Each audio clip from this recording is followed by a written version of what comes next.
Alright, so welcome back to part 5 of the stylized character tutorial. In this part it's also more texturing. So in the last part I showed you how to texture the main diffuse texture for the face, and so in this part we're going to do the all the additional textures like details on the face like freckles and veins, and also doing subsurface scattering texture, and I think we'll be doing the few specular textures and stuff like that. So to get started, I'm going to make a new texture here in the texture slot on the left side, and I'm going to call it veins. Make it 2048 by 2048 pixels. So it will give me a new black texture just like last time. And so I can now start painting whatever I want on here, but I'm first going to fill it up with a different fill color. So I'm going to use the fill brush, and I'll just set this to a lighter color like white. So, and the reason I'm making it white is because here on the right hand side in the textures panel, if I select it here and go to the bottom and set it to multiply, this will make it look like it's invisible. It's still there, but it's because it's white, it's being multiplied over the textures below it, so I can still see what's beneath it. And this allows me to now start painting whatever I want on this without while still being able to see what the diffuse texture beneath it. It's very useful for painting details like veins, lips, small skin blemishes, like smaller details. So and obviously later on I can just combine it with the diffuse texture if I want to, but it's not necessary. I can always just combine them in the nodes as well later on. So here I'm just setting the brush settings because I want to paint some veins on the side of the head here. I want to go for a sort of a blue color. Not really sure what it should be. Again, I don't need to adjust the strength. I can make it pretty strong because I can very easily just on the right hand side I can set the opacity of the layer so it looks correct. So here I'm just using very small brush with a blue color, painting in some veins, and I've got symmetry on, so it's exactly the same on both sides. I don't think that's too much of a problem. Also, the veins don't really need to be very well drawn. They can be very rough because at the end of the project, these will be very blurry and very, very transparent, very light, very subtle. So here I'm actually setting the color strength a bit lower so I can see what it might look like towards the end.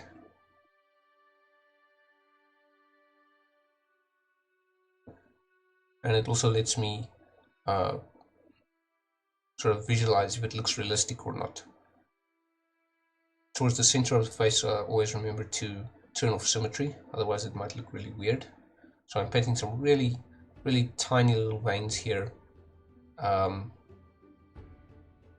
Not very strong. Like on the side of the head, generally they're quite stronger than in the center of the face. You don't, unless it's a very old character or maybe a very young character, like a baby, you might see veins in the center. But if it's like a healthy person, I think the veins towards the center are very, very light. So here I'm using white color to fade the veins out towards the tips. So again, because it's multiplied over the other layers, white is actually like just an eraser. It just removes whatever's there, any white color. So I'm just using that to fade them out a little bit, make it look a little bit more natural.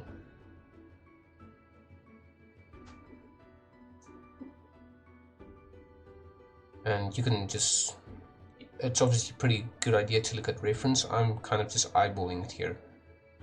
But that looks good, so I'm just saving it out as veins.png. And you can see on the right hand side of the screen there in the 2D view what it'll look like. Basically a white image, a white texture with some blue over it.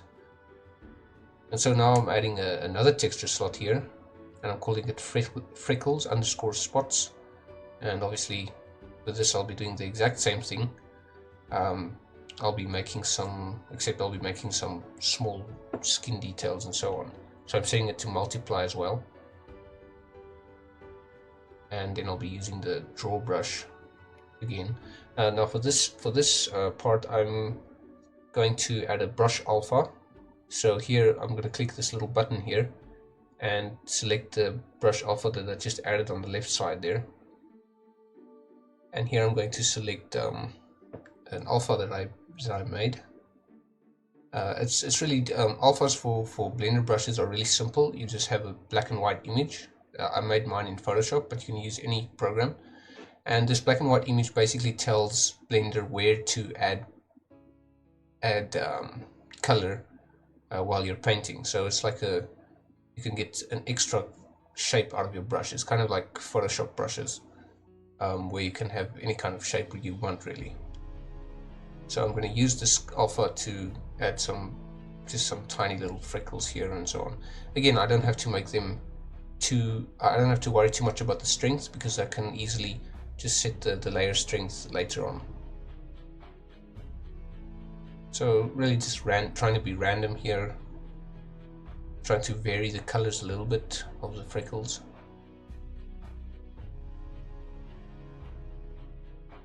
And this is all personal taste, so you can make whatever you want for this. You can also add some scars this way, or anything really. Dirt, you can add dirt, mud, paint, war paint, or stuff like that very, very easily using this method. So I'm trying to think about how large the freckles will be towards the end. It definitely won't be this clear. They'll probably be faded out quite a bit. And trying to be a little random, so let's see what I can come up with.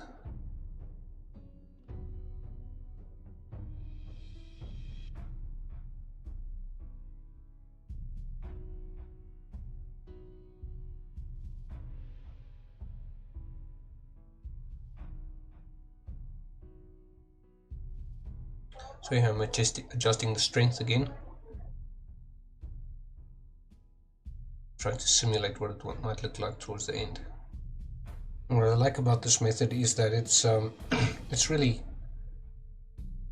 non-destructive. So you're literally painting in layers like you would in Photoshop, and so you can easily set the strength and the blurriness and whatever else you want to do, the blending factor and everything, just like Photoshop. And so you don't lose any work, or you don't have to redo anything.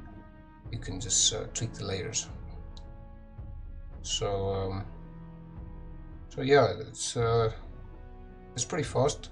I mean, I could also, for painting freckles, I could use a brush with a high jitter sort of jitter factor, to just spread them out, and just it could be quicker that way. But I kind of like having a little bit more control, deciding where I want to place freckles, especially the larger ones, like the landmark type of things that are more visible, so I can get to decide where to put them, stuff like that.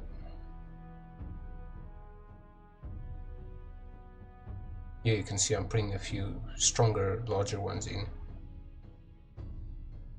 I really like this part of the skin painting process, because you can add a lot of character to just by adding a few blemishes and marks in general on the skin. Also, don't forget to play with the color, so adding different colors, like I'm going for a little bit more reddish orange here.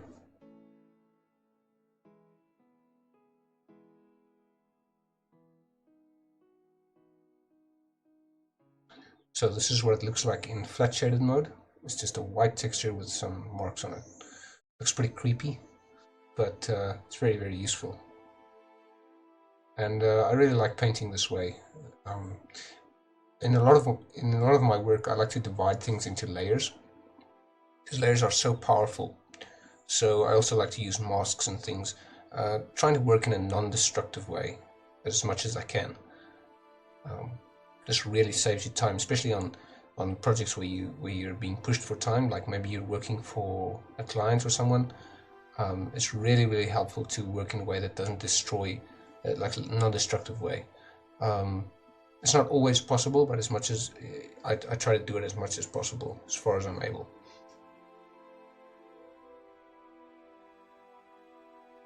So here I'm using a white color to erase a few, because I think I went a little bit too far, and I just want to make them a little bit less pronounced here and there. So just playing around with the strength and so on.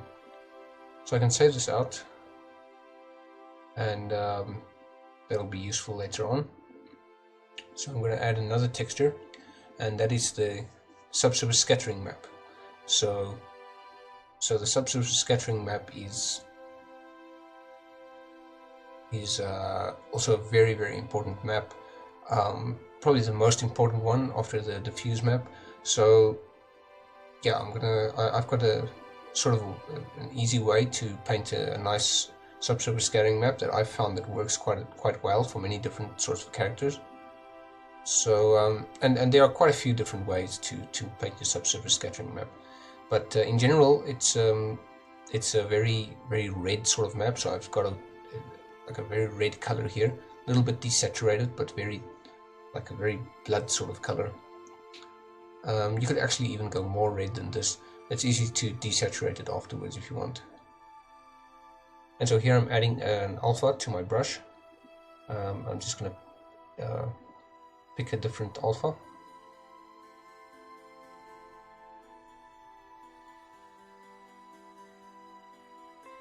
So I'm using this blurred bump.png, and I'll make these alphas available in the link in the description.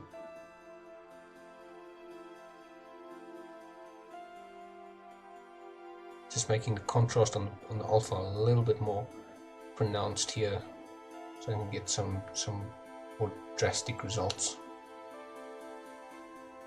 And choosing a very lighter color. The reason for this is so that I can add some sort of blurry patterns on the skin to try and simulate the blood vessels underneath the skin. So this does a pretty good job of simulating veins and things underneath the skin, just like a blurry lighter texture that goes over the red texture, the red color.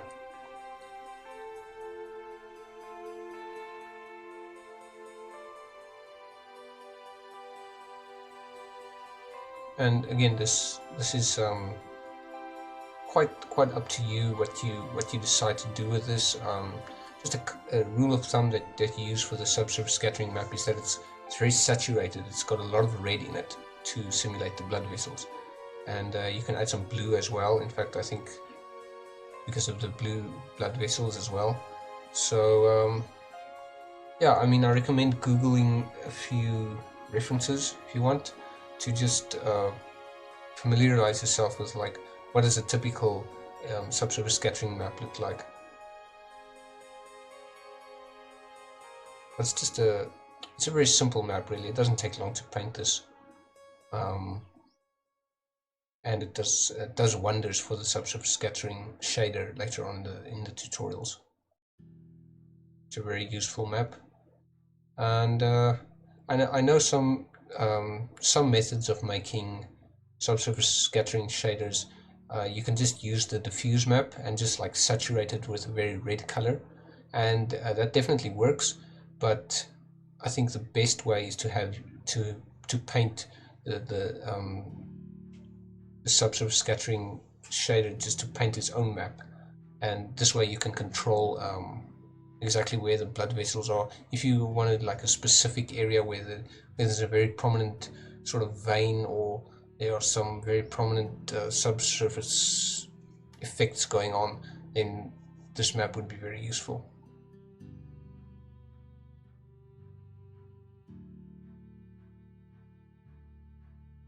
So right now I have a very reddish base color, and then I have some white blurry spots all over that to simulate the blood vessels and fat and so on beneath the skin. And then I have a few red, a few blue areas where there's blue blood vessels and so on. And that's pretty much all the colors you'll need. You could also use a little bit of yellow here and there to simulate the facial fat and so on. But in general, just use like really saturated colors. Don't be afraid of going overboard, because you can. A lot of these effects will be made a lot less apparent when they're plugged into the subsurface scattering shader. So that's the subsurface scattering map done, and I've saved it out. And so it's pretty much all the color maps, I think. So now I'm going to add another paint slot here, and this time I'm going to select normal instead of diffuse on that list there, and this is the skin bump map. So this is going to be just like the little pores, just to add some extra detail. Now, because this is the stylized character, this is going to be a really simple map. It's basically just a bunch of little dots that I'm going to add in on this, and then because it's a bump map, it'll sort of simulate pores. So first I've got to set a few settings over here. So I think this has to be 0.1, so the normal, that's 0.1. And I'm going to use a full color and select I think sort of a gray color here to start off with, like a 50% gray or so, and then click on the model and just wait for it, and there it filled in the model with a 50% gray, more or less. Doesn't have to be perfect here. So I'm going to add in a new alpha for the brush, and select my brush here, click open. I'm going to use this medium pores.png, very simple alpha. And for the brush color, I'm just going to use a lighter sort of. It has to be lighter than the base color. Sorry, darker. Yeah, darker or lighter. Doesn't matter which. Just so long as there's a difference. So you can always invert it later on. But so here I'm using a darker color than the base, and this lets me start putting in the pores here on the cheek.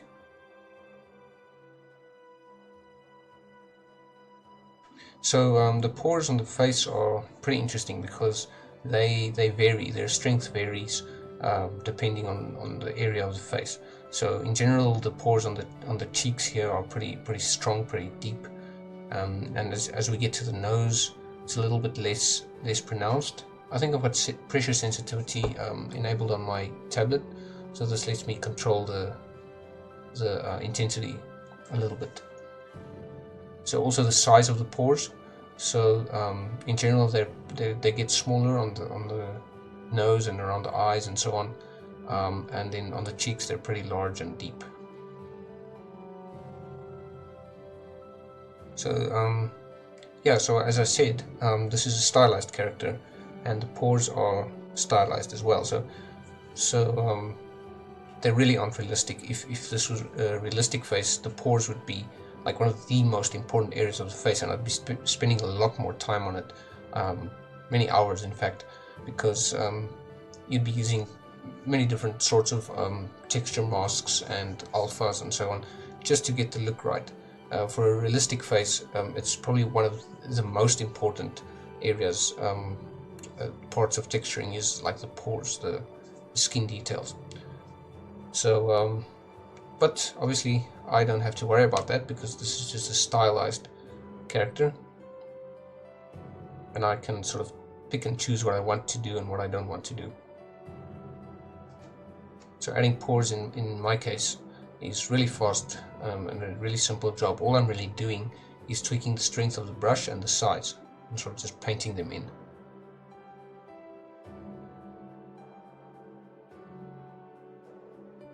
So So the main thing when painting pores is, I guess, trying to just be consistent.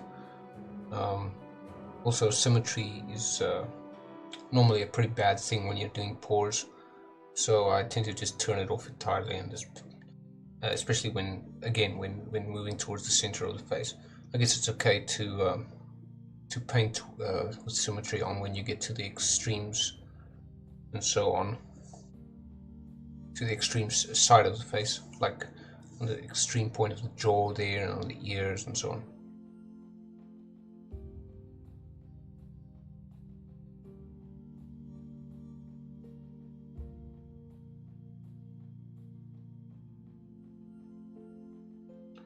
And here I'm just enabling the color so that I can see more or less where I've painted so far. Sometimes it's a bit difficult to see with in this OpenGL shading mode.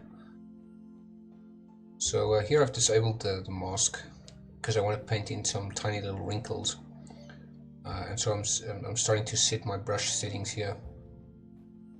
I want a really sharp line effect, just to paint some wrinkles under the eyes and places where you'd expect to see wrinkles. Again, trying to not overdo it. Also here I'm taking down the jitter a little bit to get a smoother line. And a very sharp sort of line. And oh yeah, here I should have disabled symmetry, so I'm undoing that.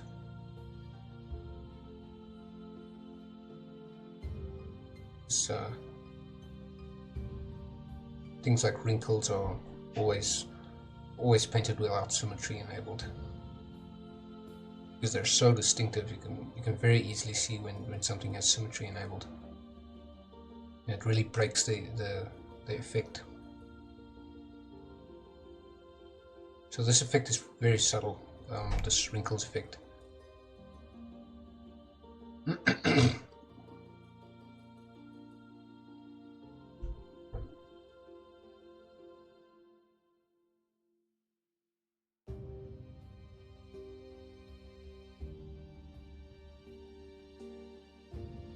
So starting on the other eye now,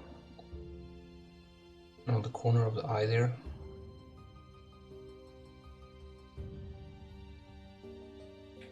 And I think this is a 4K map, so it gives me quite good resolution.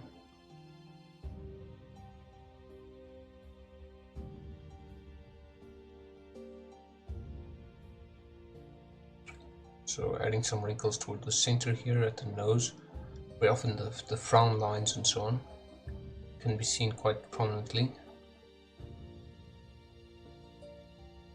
And also underneath the eyelids.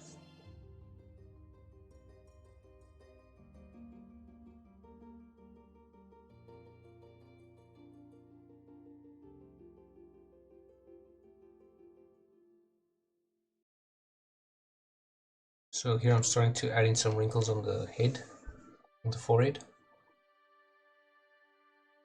And because this character is not a very old character, you want to keep all these wrinkles quite subtle. But again, if it ends up being too harsh, too prominent, you can easily just set the strength later on in the shading, as with all these other layers as well. So here you can see what the forehead wrinkles look like.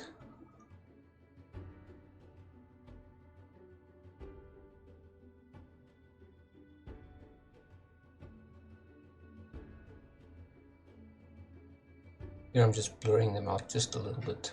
I think they're a bit too harsh. So I'm using a grey color to just dull the effect down a bit.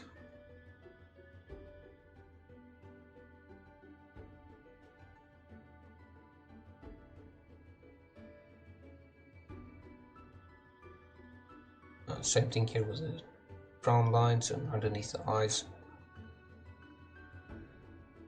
And so here I'm starting with the lips, because obviously they need some wrinkles as well. Now I did have some wrinkles in the sculpt, I believe, in the normal map bake, but this will just add like a little extra something.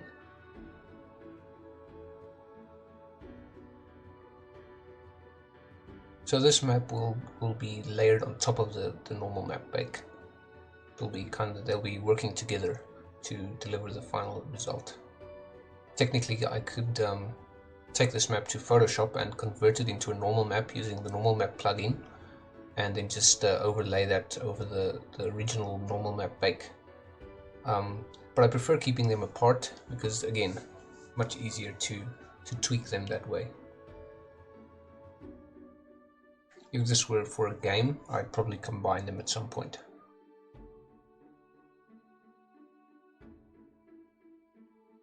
So here I've disabled the color again, I'm just looking at the shaded mode.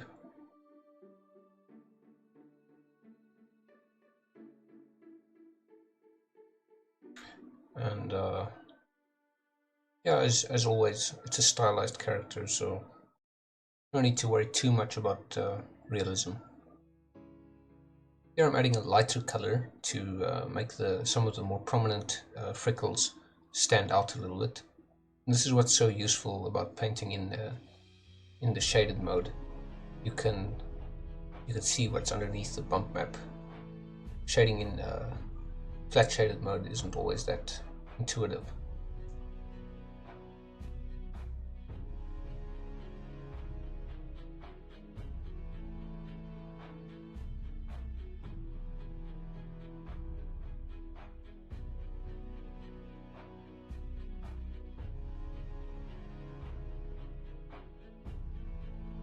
So here I'm saving out the bump map, skinbump.png. And actually it's better to save it as a 16-bit file. The bump map and the specular maps and all the value maps actually are much better to save as 16-bit files, because essentially a black and white map is you're using the values. It's a value map. So where black is 0 and white is 1, and this will tell the shading engine in cycles which areas to make shiny, which areas to make bumpy, and so on and so forth. So in general, it's always better to save your value maps as 16-bit maps.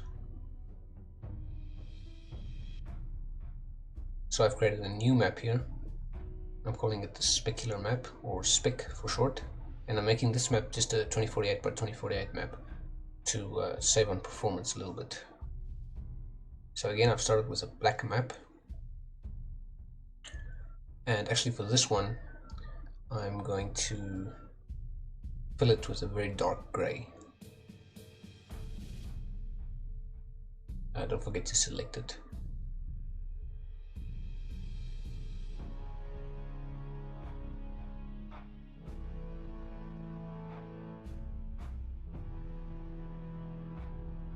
So now I'm starting to paint in some areas that are meant to be more shiny, like around the eyes, and just in general picking areas on the face which would be more shiny.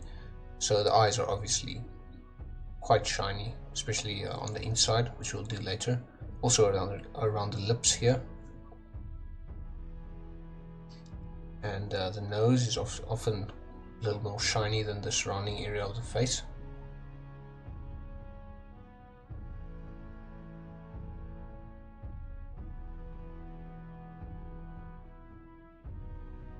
So here I'm starting to paint the inside of the eye, and I'm making it quite strong, the white areas, because it's meant to be like wet inside the eye. So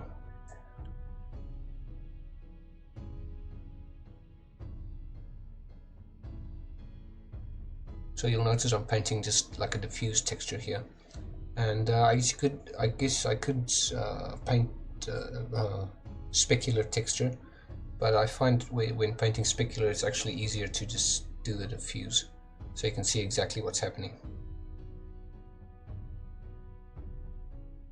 So here I'm just painting in some very subtle pores.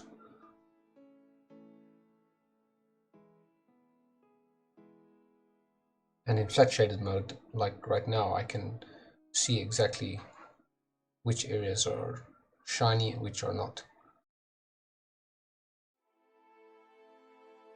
So usually my my specular maps are quite simple, really just a couple of colors like white and very dark gray. So really straightforward, nothing to it.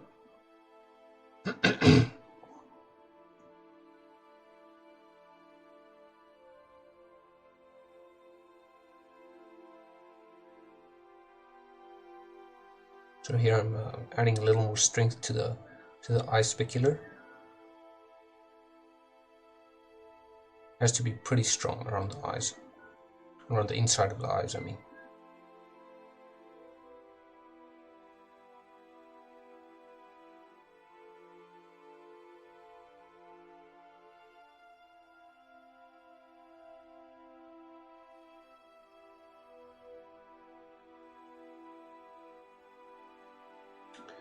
So now I'm working on the mouth a little bit. I added a sort of a line of stronger specular in the center there, where the lips meet. And I think that's pretty much okay. So I'm saving out the specular map here. Don't forget to save it in 16-bit format. So that's yeah, that's the specular. Really simple stuff. And yeah, that's basically all the texturing done now. So the next part of the tutorial series will be about the shading, and later on we'll be doing hair. So I think those are all the textures done, and yeah, thanks for watching, and I hope you learned something. I'll see you in the next one.